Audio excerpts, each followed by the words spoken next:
Portrait Drawing Tutorial for Beginners. Use ref. If you draw from your imagination when you're a beginner, it's going to look like this, and this looks bad. For reference, find one you like. This one.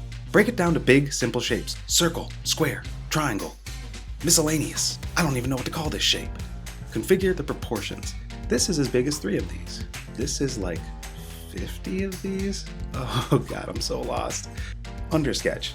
Now this is the part where we use those proportional breakdowns and shape breakdowns to draw in a rough sketch. We call this the undersketch because we're going to be drawing over it later, so you don't need to get too precious. Be sure to zoom out, check yourself, and stay loosey, goosey, and juicy. Oh yeah. Flip the canvas. Man, this is looking good. I'm gonna be sick. Oversketch. Oversketches are when you get way more picky about the line quality, mark making, and other drawing principles I teach in my beginner drawing course. Link in the description. Shading and value separation. This is darker than this.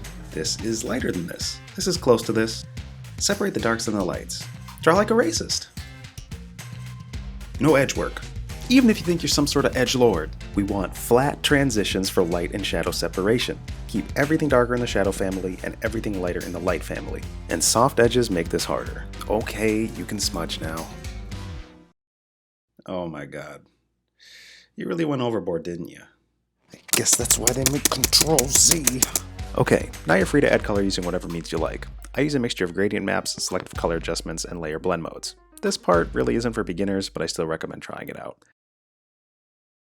Anyway, this has been a quick overview of the steps you can use to draw your own portraits. Stop at any step as long as you're good with the results. Subscribe, like, share, all that good social media action, and check out thebeginnerdrawingcourse.com for full courses and tutorials. Link in the description. As I said before, happy drawing.